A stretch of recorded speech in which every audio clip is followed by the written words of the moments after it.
ಯೆಹೋವನ ಮಹೋಪಕಾರಗಳಿಗೆ ಬದಲೇನು ಮಾಡಲಿ. ಗುರುವಾರ 1 ಜಾನ್ಯುವರಿ 2026 ಇಸ್ವಿ. ಈ ದಿನದ ವಾಕ್ಯ ಧ್ಯಾನಕ್ಕಾಗಿ ನಾನು ಆರಿಸಿಕೊಂಡಿರುವಂಥ ವೇದ ಭಾಗವು ಧರ್ಮೋಪದೇಶ ಕಾಂಡ 7ನೇ ಅಧ್ಯಾಯದ 9ನೇ ವಚನ. ಆದುದರಿಂದ ನಿಮ್ಮ ದೇವರಾದ ಯೆಹೋವನೊಬ್ಬನೇ ದೇವರೆಂದು ತಿಳಿದುಕೊಳ್ಳಬೇಕು. ಆತನು ನಂಬಿಗಸ್ತನಾದ ದೇವರು. ತನ್ನನ್ನು ಪ್ರೀತಿಸಿ ತನ್ನ ಆಜ್ಞೆಗಳನ್ನು ಅನುಸರಿಸುವವರಿಗೆ ಮಾಡಿದ ವಾಗ್ದಾನವನ್ನು, ಕೃಪೆಯನ್ನು ಅವರ ಸಂತತಿಯವರಲ್ಲಿ 1000 ತಲೆಗಳವರೆಗೂ ನೆರವೇರಿಸುವವನಾಗಿಯೂ ಇದ್ದಾನೆ ಎಂಬುವಂಥದ್ದೇ. ಕರ್ತನಲ್ಲಿ ಪ್ರೀತಿಯುಳ್ಳ ದೇವ ಜನರೇ, ಶುಭೋದಯ. ಹೊಸ ವರ್ಷದ ಶುಭಾಶಯಗಳು. ದೇವರು ನಿಮ್ಮ ಸಂಗಡ ಇದ್ದಾನೆ. ಈ ವಾಕ್ಯ ಧ್ಯಾನ ನಾವು ಮಾಡುವಾಗ ದೇವರು, ನಮ್ಮ ದೇವರು ನಂಬಿಗಸ್ತನು, ಎಲ್ಲ ವಾಗ್ದಾನಗಳನ್ನು ನೆರವೇರಿಸುವವನಾಗಿದ್ದಾನೆ. ದೇವರ ನಾಮಕ್ಕೆ ಸ್ತೋತ್ರವಾಗಲಿ. ಕರ್ತನಲ್ಲಿ ಪ್ರಿಯರೇ, ಈ ವಾಕ್ಯ ಧ್ಯಾನ ಮಾಡೋಣ. ಈ ದಿನದ ವಾಕ್ಯ ಧ್ಯಾನದ ಶೀರ್ಷಿಕೆ ನಂಬಿಗಸ್ತನಾದ ದೇವರು. ಕರ್ತನಲ್ಲಿ ಪ್ರಿಯರೇ, ಮೋಶೆಯು ಇಸ್ರಾಯೇಲ್ ಜನರಿಗೆ ವಿಶೇಷವಾದಂಥ ಮಾತುಗಳನ್ನು ಇಲ್ಲಿ ಹೇಳುವಂಥವನಾಗಿದ್ದಾನೆ. ಮೋಶೆಗೆ ದೇವರು ವಾಗ್ದಾನದ ದೇಶಕ್ಕೆ ಹೋಗಬಾರದೆಂಬುದಾಗಿ ನಿಲ್ಲಿಸಿದ್ದನು.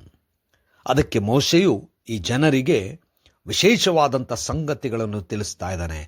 ನೀವು ಆದುಕೊಂಡಂಥವರೆಂಬುದಾಗಿ ಹೇಳಿ, ದೇವರು ಈವರೆಗೂ ನಿಮಗೆ ಉಪಕಾರ ಮಾಡಿದ್ದನ್ನು ನೆನೆಸಿಕೊಳ್ಳರೆಂಬುದಾಗಿ ಅವರ ನೆನಪಿಗೆ ತರ್ತಾ ಇದ್ದಾನೆ. ದೇವರು ಎಲ್ಲ ವಿಧದಲ್ಲೂ ಅವರ ಸಂಗಡ ಪಯಣ ಮಾಡಿದ್ದನ್ನು ನೆನಪಿಗೆ ತರುತ್ತಾ ಇದ್ದಾನೆ. ದೇವರು ಅವರನ್ನು ಕೈ ಬಿಡದೆ ನಡೆಸಿದ್ದಾನೆ.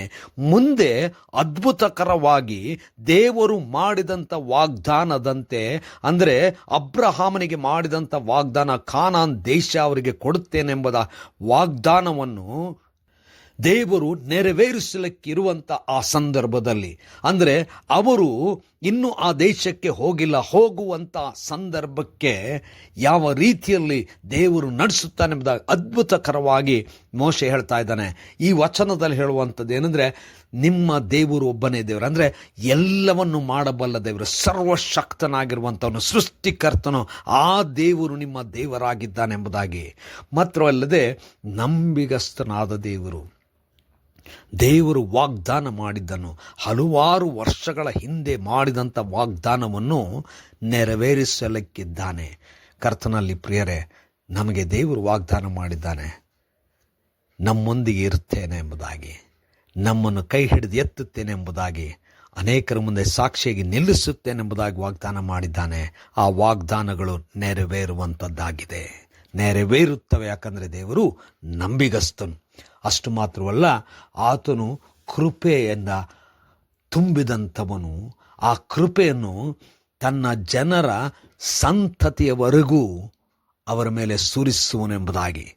ಯಾರ್ಯಾರು ದೇವರನ್ನು ನಂಬುತ್ತಾ ದೇವರ ವಾಗ್ದಾನಗಳಂತೆ, ದೇವರ ಆ ಒಂದು ಧರ್ಮಶಾಸ್ತ್ರದಂತೆ ನಡೆಯುತ್ತಾರೋ ಅವರಿಗೆ ತಮಗೆ ಮಾತ್ರ ಅಲ್ಲ, ತಲೆಮಾರುಗಳಿಗೂ ದೇವರ ಆಶೀರ್ವಾದ ದೊರಕುವುದೆಂಬುದಾಗಿ.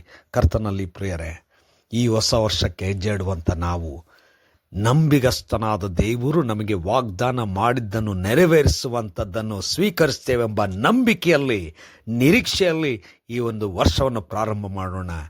ನಮಗೆ ಮಾತ್ರ ಅಲ್ಲ, ನಮ್ಮ ಮಕ್ಕಳವರೆಗೂ, ಮಕ್ಕಳ ಮಕ್ಕಳಿಗೂ ಕೂಡ ದೇವರು ಆಶೀರ್ವದಿಸ್ತಾನೆ ಎಂಬ ನಂಬಿಕೆಯಿಂದ ಮುಂದೆ ಸಾಗೋಣ. ದೇವರು ನಮ್ಮ ಸಂಗಡ ಇದ್ದಾನೆ, ನಂಬಿಗಸ್ತನಾಗಿದ್ದಾನೆ, ವಾಗ್ದಾನಗಳನ್ನು ನೆರವೇರಿಸುವಂಥವನಾಗಿದ್ದಾನೆ, ಆಶೀರ್ವದಿಸುವಂಥವನಾಗಿದ್ದಾನೆ, ಉನ್ನತಕ್ಕೇರಿಸಿ ಅನೇಕರ ಮುಂದೆ ಸಾಕ್ಷಿಯಾಗಿ ನಿಲ್ಲಿಸುವಂಥವನಾಗಿದ್ದಾನೆ. ಈ ದೇವರು ನಮ್ಮೊಂದಿಗಿದ್ದಾನೆಂಬ ಭರವಸೆಯಿಂದ ಈ ವರ್ಷ ಅಥವಾ ಮುಂದಿನ ಎಲ್ಲ ವರ್ಷಗಳಲ್ಲಿ ನಾವು ಮುಂದೆ ಸಾಗೋಣ. ಕರ್ತನೇ ದಯಮಯ ಸ್ವಾಮಿ, ಈ ಹೊಸ ವರ್ಷಕ್ಕೆ ಹೆಜ್ಜೆಡುವಾಗ ನಿನ್ನ ವಾಗ್ದಾನಗಳು ನೆರವೇರುತ್ತವೆಂಬ ನಂಬಿಕೆ, ನಿರೀಕ್ಷೆಯಲ್ಲಿ ಇರಲು ನಮ್ಮನ್ನು ಬಲಗೊಳಿಸು. ಈ ವರ್ಷ ಅದ್ಭುತಕರವಾಗಿ ನಮ್ಮೆಲ್ಲರಿಗೂ ಇರಲಿ ಎಂಬುದಾಗಿ ನಿನ್ನಲ್ಲಿ ಪ್ರೀತಿಯಿಂದ ಯೇಸುವಿನ ನಾಮದಲ್ಲಿ ಬೇಡಿಕೊಳ್ಳುತ್ತೇನೆ. ಆಮೆನ್.